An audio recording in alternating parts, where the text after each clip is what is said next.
Hello my dear friends, you're in the Military Summary channel, and in this short video we're going to discuss the most important events that took place during the previous night of the local time. We have a lot of very interesting details, so let's start. And first we're going to talk about Switzerland.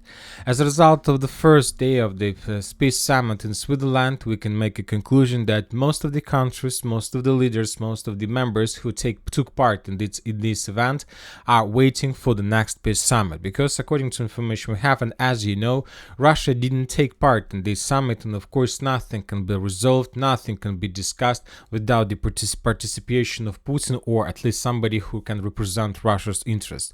So as for the first day, we saw a lot of opinions, a lot of discussions. Some people, some political authorities reported that it's impossible to discuss anything without Russia. Somebody reported that we will discuss and then we will send Russia ultimatum, and many other different opinions. But as a result of the first day, let's say those who took part in this event signed some communiques, some draft agreement between countries, and to discuss this draft agreement, we see that Ukrainians, the most important things that Ukrainians require, at least on this stage of the negotiations, is that Kiev should restore control over Zaporozhye nuclear plant. The critical importance of free commercial navigation in the Azov and the Black Seas, as well as a call for the release of prisoners, that was, let's say, published by the Reuters.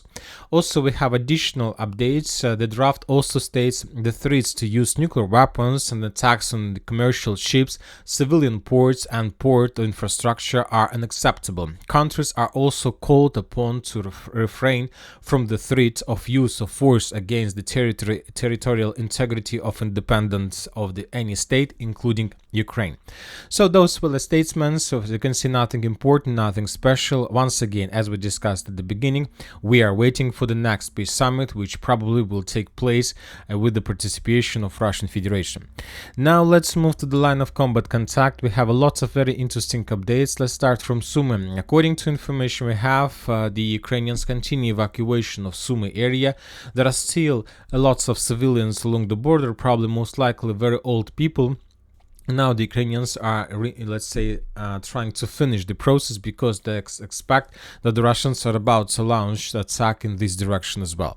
So once again, if there are going to be negotiations between Russia and Ukraine, most likely both sides, either the Russians and the Ukrainians, will try to get a stronger negotiation positions. Now let's move to Kharkiv direction. We have a lot of very interesting reports from this territory, and of course the most important updates are coming from Volchansk. We have, as you can see, additional, let's say, changes on the ground and a lot of icons. First of all, let's talk about the report of the group of forces north. According to them, there are still very heavy clashes in the northern part of Volchansk. Also, the Ukrainians continue redeployment of forces, or attempts to send forces from the southern part to the northern part, but as you know, there are a lot of problems with this. There is a Vovchansk river water barrier that reduced the Ukrainian possibilities in sending reinforcements and reserves to the north. The Russians reported that after a few attempts to send additional forces, the Ukrainians lost up to 60 soldiers, and after that they reduced their attempts to do this until they fixed the issues that caused such a big damage to Ukrainian forces. Also, we have report on the ground. As you can see, we have adjusted the map once again. If you remember, during the previous days, we got completely opposite reports from Ukrainian from the Russian side. The Russians were saying that they continue advancing and storming Vovchansk aggregate plant, and today we got the video confirming that the Russians do have their positions inside of the industrial zone. In this video, we can see aviation strikes of GBU-39, let's say, bomb of United States production. So guided bomb unit 39, Ukrainians start using this type of weapon massively. In this video, we can see how the Ukrainians were bombing the Russian positions inside of the industrial zone, which confirms Russian control over this territory. So that's why we have adjusted the map, and now we know for sure that there are Russians in this area. For now, we still haven't received any updates about this part of the aggregate plant. Maybe the Russians control, let's say, additional buildings or not. I believe that we will understand this and we'll find this out very soon. What is so important, and once again, let's take a look at this video. In this video, we can see the use of GBU, let's say guided bomb unit 39 on Russian positions. And telling the truth, this is not the only video of the use of this type of bomb that was published during the previous night. Let's discuss every single video. In the, let's say, in the western part of the southern Vovchansk, we got we got the video of how the Ukrainians were using the same type of bomb over the Volchansk hospital. Also GBU 39. So this is guided bomb unit 39 for production of the United States of America. And as you can see, based on these two videos, we can make a conclusion that the Ukrainians start using this type of weapon massively. And this is another video, the third video in a row we received from the northern part of Vovchansk of the use of the same type of bomb, GBU 39. Which confirms that Ukrainians start using these bombs massively, and the most important that, according to information we have, just airplanes MiG-29 are able to use this type of bomb that Ukrainians have, let's say, in their collection. Because, of course, this bomb can be used also by F-16s, but according to information we have, the Ukrainians still haven't received this type of aircraft. And as I understand, the Ukrainians are using the Poltava airfield to bomb Russian forces inside of Vovchansk, and the question is why the Russians still haven't started bombing Poltava, and where is the Russian air defense? Because currently this is the only let's say barrier that stops the Russians to establish complete control over the north of Vovchansk, the use of guided bombs. So as we can see, this is the game that both sides can play together. So let's wait for additional updates. Anyway, we see some progress, and on the other hand, don't forget that Ukrainians still can say that the Russians are encircled in the industrial zone, and the Russians are saying that everything is okay with supply roads. Furthermore, we got additional report from the group of Forces North where they describe the common situation in the area. They reported that before the peace summit in the Switzerland, the Ukrainians were trying to show some progress, some results, and the most important, the Ukrainians were trying to get a stronger negotiation position. So that's why the Ukrainians concentrated significant number of forces along the line of combat contact, and they were planning to start counteroffensive, at least a very short one, just to show beautiful picture before the negotiation. But the Ukrainians decided not to repeat mistakes of 2023 when most of their forces were destroyed in Robotyne. So that's why before the beginning of the great counterattack, the Ukrainians start trying to check and find the weak positions of the armed forces of Russian Federation along line contact, sending some, let's say, infantry brigades. Most of them were destroyed. And the thing is that while the Ukrainians were searching for weak positions of the Russians in Gluboka and Zelene, in Vovchansk, Staritsa and Burgrovatka, the Russian aviation was bombing the Ukrainian main forces of 47th mechanized, of 42nd mechanized brigade, of 30th Brigade, and of 36th Brigade, of 82nd Brigade, and as a result of those aviation strikes, the Ukrainians suffered significant losses. To summarize everything, according to the group of forces North, while searching for weak place of Russian defense, the Ukrainians suffered significant losses, and most of the most powerful and experienced brigade suffered those losses. Now let's move further in direction of northern Kupiansk direction. We have additional updates. The Russians continue publishing video of how they're bombing and attacking bridges. Sometimes I have a feeling that these are the same videos that we used to see before, probably from another angle. So for now I can't tell you for sure whether it's fresh, new video, or it's old video. Anyway, we continue receiving them, and the Russians continue ruining and destroying the Ukrainian logistic.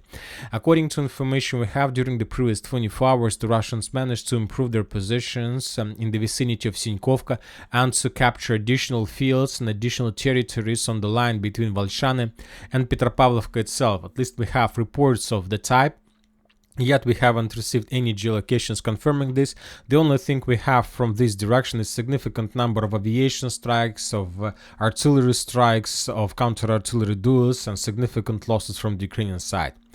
As for, let's say, northern direction, as for Kislovka, Kotlarovka, during the previous night we haven't received anything, as well as from Siversk direction.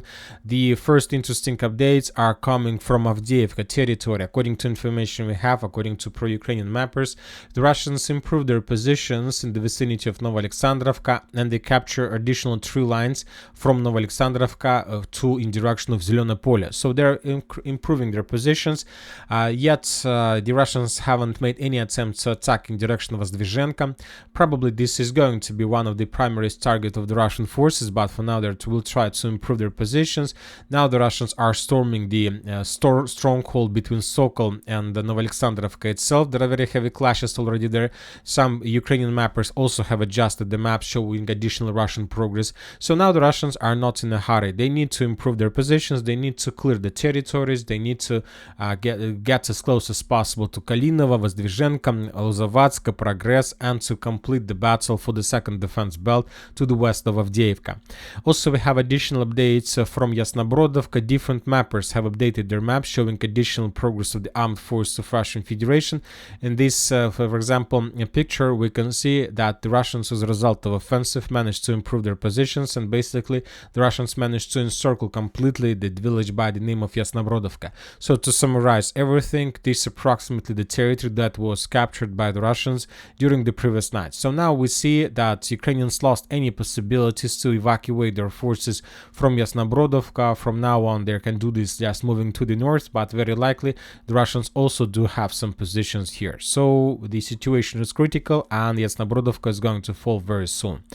On the south Donetsk direction, we see counter-artillery duels. During the previous night, we got significant number of geolocations confirming the Russian successful counterattacks, artillery strikes. A lot of tanks, a lot of artillery forces were destroyed, but as you can see, without any changes on the ground. And probably that's it about the situation on the ground. We have the most important update and the most important understanding of the situation, that regarding the, let's say, progress in this during this peace summit in Switzerland, regarding probably absence of huge Russian progress on the ground. There are very heavy clashes, we can see. We need to understand that probably by the end of this year, the war in Ukraine will be finished. Not because Russians are able to break through the Ukraine defense belt and to capture Lvov by the end of the year, or the Ukrainians are able to restore control over the borders by 1991. Not about this, because according to information we have, the Russians managed to destroy the Ukraine energy facilities completely. And during the winter period of time, most likely the Ukrainians will have electricity just for 4 or 5 hours a day. Imagine yourself to have electricity just for 4 or 5 hours a day in Ukraine during winter period of time, when the winters are going to be very strong. So basically, then it's going to be another disaster, another catastrophe, which will force most of the people, most of the population of Ukraine basically to migrate from the country in direction of Europe. And of course, nobody is ready to accept another 20-30 millions all over the entire Europe. It's obviously going to be complete disaster. So as I understand, based on that, we can make a conclusion that somewhere before the winter period of time, the negotiations are going to start. It's very difficult to understand whether it's going to be, let's say, the real peace agreements, or just another ceasefire for 2-3 years, and after that the war will restart with even bigger power, bigger, let's say, offensive operations. And that's it for today. Military Summer Channel reminds you to condemn any violence in the world. Thank you for watching. Subscribe to my channel, put your likes, join my Patreon, and have a good day. Bye bye.